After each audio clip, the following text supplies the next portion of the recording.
ارشد ملک صاحب کی ویڈیو آئی، بلکہ مبینہ ویڈیوز آئیں، پھر یہ بیان حلفی آیا، اب یہ مبینہ آڈیو آ گئی، تو یہ ان سب کا سیاسی طور پر فائدہ کیا نون لیگ کو قانونی طور پر پہنچ سکتا ہے؟ آڈیو نورانی صاحب کی ہے جی وہ نورانی صاحب نے ثاقب نثار صاحب کی مبینہ آڈیو جو لیک کی ہے، تو یہ ان تمام چیزوں کو اگر اکٹھا کر لیا جائے تو یہ اس کا فائدہ ہو سکتا ہے نون لیگ کو سیاسی طور پر یا قانونی طور پر کیسے؟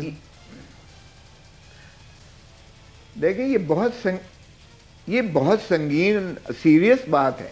دیکھیں ایک چیف جسٹس گلگت بلتستان کا ایک چیف جسٹس پاکستان کو جو ہے وہ الزام لگا رہا ہے، اگر یہ جھوٹا ہے تو بھی ان کے خلاف کارروائی ہونی چاہیے، اور اگر یہ سچ ہے تو یقیناً اس کے کانسیکوینسز ہیں. اسی طرح اگر محترم چیف جسٹس ثاقب نثار صاحب اگر حکم دے رہے ہیں کہ بھائی عمران کے لیے سپیس کریٹ کرنی کے لیے لازم ہے کہ نواز شریف کو بھی سزا دی جائے، اور اگرچہ اس کی بیٹی کا جرم تو بنتا نہیں ہے لیکن اسے بھی سزا دی جائے تاکہ عمران کے لیے سپیس بنے، تو پھر آپ کڑیاں ملاتے جائیے گا. 58(2)B جب ختم ہوا، جس میں آسان تھا کہ آپ وزیر اعظم کو نکال دیتے، حکومت کو گھر بھیج دیتے، اسمبلی توڑ دیتے، اور اس کی خمیازہ جو ہے وہ آج بھی جو ہے جنرل پرویز اشرف آج بھی بھگت رہے ہیں کہ وہ دبئی میں ایک چھپے بیٹھے ہیں سزائے موت لے کر. تو اس لیے اب وہ تو کام ہونے سے رہا کیونکہ آرٹیکل 6 لگتا ہے.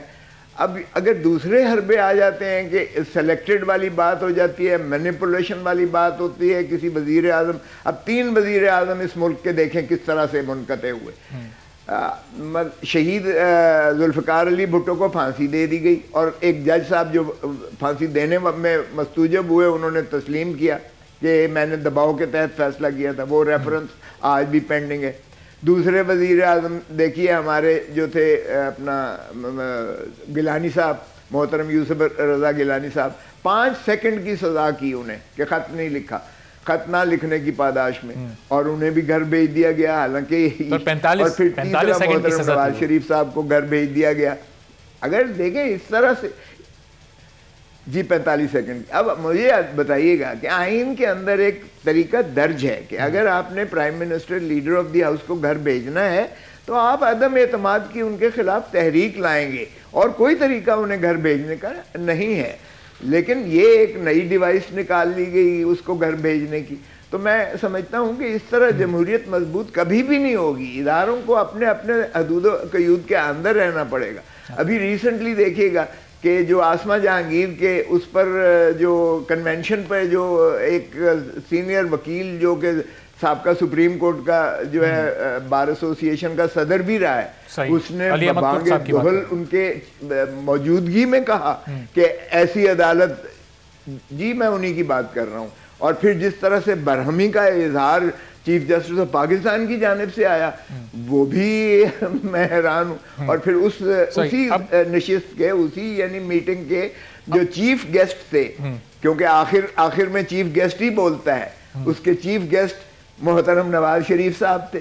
تو یہ اب آپ دیکھیے سمجھ نہیں آ رہا ہے اس ملک میں ہو کیا رہا ہے. لیکن اب خود چونکہ یہ بہت ہی سنجیدہ ہو گیا اب یہ معاملہ، اور یہ بڑی سنگین الزامات ہیں ثاقب نثار صاحب اور ان کی پوزیشن پر. تو اب یہ معاملہ قانونی طور پر کس طرح آگے بڑھے گا؟ کیا ثاقب نثار صاحب کو سپریم کورٹ کا دروازہ کھٹکھٹانا چاہیے، یا سپریم کورٹ اپنا سو موٹو کا جورسڈکشن استعمال کرتے ہوئے وہ خود سے ایکشن لے، یا نون لیگ عدالت جائے؟ کوئی تو جائے عدالت تو کوئی بھی دروازہ نہیں کھٹکھٹا رہا، صرف بیانات آ رہے ہیں، تردید آ رہی ہے.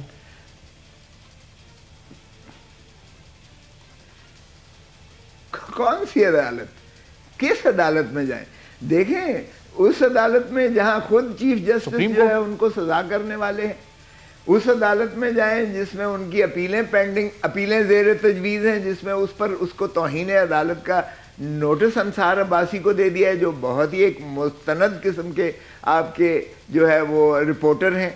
یا کون سی عدالت میں مجھے بتائیے جائیں جہاں وہ سارے موجود تھے. دیکھیں یہ مسئلہ اتنا گمبھیر نہیں ہے، یہ تو آج کل بہت آسان ہے. ساری زندگی ہم نے فوجداری میں جو ہے خاک چھانی ہے. آپ نے اگر اس کو کرنا ہے تو اس کا تو بڑا آسان ہے. آپ اس کی فورنزک کرا لیجئے گا. جو آڈیو جو ہے کیا وہ ان بریکڈ ہے؟ کیا وہ محترم جو ہے ثاقب نثار صاحب کی آواز ہے یا اس کو ڈب کیا گیا ہے. یہ اتنی کوئی راکٹ سائنس اب اتنی بڑی لمبی چوڑی پیچیدہ نہیں رہی. یہ بڑا آسان ہے اس کو جو ہے تعین کرنا. نمبر 1. نمبر 2 آپ دیکھیے گا کہ جو ویڈیو کی بات ہو رہی ہے یا سوری ایفیڈیوٹ بیان الفی کی بات ہو رہی ہے, تو بیان الفی میں وہ صاحب کہہ رہے ہیں گلگت بلتستان میں ثاقب نثار صاحب نے فون کیے رجسٹرار کو, دونوں کے فون لے لے یا فون نہ بھی لیں تو ڈاٹا آپ کو مل جائے گا. بالکل کال ریکارڈ ڈاٹا بڑا آسان ہے. اور پھر ساتھ ہی کہتے ہیں کہ ان جج صاحبان کا جنہوں نے جو ہے اپیل کو مؤخر کر دیا اور اس وقت تک نہیں لی ضمانت جب تک کہ الیکشن ہو نہیں گئے, کیونکہ حکم یہ ہوا کہ اگر ان کی بیل ہو جائی تو نواز شریف الیکشن جیت جائے گا. بیان الفی والے معاملے کی تو ابھی 26 تاریخ کو سماعت ہے بھی, جس میں رانا شمیم صاحب خود پیش ہوں گے, تو ظاہر ہے کچھ ایسا لگ رہا ہے کہ کچھ دنوں میں اس کا کوئی منطقی انجام اس معاملے کا سامنے آ جائے گا. اچھا جی آپ کو نہیں لگ رہا؟ مجھے نہیں پتا. دیکھیں مجھے نہیں پتا کہ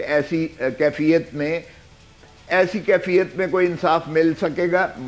مجھے نہیں پتا, کیونکہ اسی عدالت کی بات ہو رہی ہے کہ اسی عدالت میں زیر تجویز آج بھی ہیں وہ معاملات جو ہے, اسی عدالت پر کہا جا رہا ہے. شوکت صدیقی نے اسی عدالت کے بارے میں بہت کچھ کہا, جو شوکت صدیقی کو نکال دیا, لیکن ان کی بات تصدیقاً کسی نے وہ کوشش نہیں کی کہ وہ تصدیق کریں.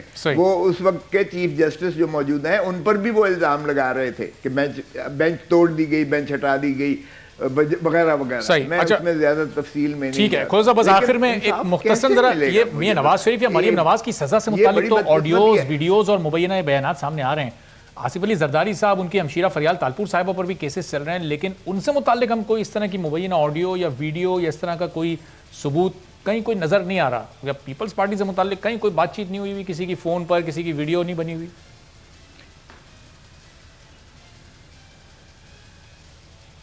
نہیں دیکھیں, ہم اس لیے کہ ان کی خلاف جو الزامات ہیں, جو مقدمات ہیں, چونکہ میں تو ان میں وکیل بھی ہوں, ان میں تو کوئی ایسی شہادت ہے ہی نہیں ان کے خلاف جو لنک کرتی ہو ان کو. اچھا, یہ تو اگر کوئی ایسٹس اور پراپرٹیز کی بات ہے تو وہ بھی بڑی شفافیت کے ساتھ ہیں, اور کوئی ایسا الزام نہیں ہے کہ کک بیک اور کمیشن لیا ہوا. اگر توشہ خانے والی بات ہے تو توشہ خانہ تو اب جو انہوں نے قانون کو ترمیم کیا ہے, چونکہ عمران خان صاحب خود توشہ خانے کا جواب دینے سے اعتراض کر رہے ہیں, گریزاں ہیں, اس لیے ان کو تو ایک قسم کا نکال دیا ہے کہ اگر آپ نے کوئی نیک نیتی سے کوئی عمل سرکاری کیا ہے جو بھلے درست نہ بھی ہو, لیکن اگر وہ بونافائیڈے ہے اور اس میں کوئی رشوت نہیں لی گئی ہے, کوئی کک بیک کمیشن نہیں ہے, تو پھر وہ کوئی جرم نہیں بنتا ہے, پھر نیب کا اختیار نہیں ہے, تو وہ تو نکل جائیں گے یہ کیسز. کیونکہ ٹھیک ہے, یعنی آپ کہہ رہے ہیں کہ کیس کے میرٹ پر ہی ان کو انصاف مل جائے گا. اتھارٹی کا ہے, misuse of authority,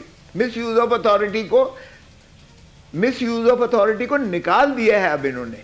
misuse of authority اور کک بیک اور کمیشن اور کرپشن میں فرق ہے. کرپٹ پریکٹسز میں اب انہوں نے مس یوز آف اتھارٹی کو نکال دیا, یعنی ایک فیصلہ آپ غلط بھی کر سکتے ہیں. سبسکرائب کریں اور بیل دبائیں تاکہ کوئی خبر رہ نہ جائے.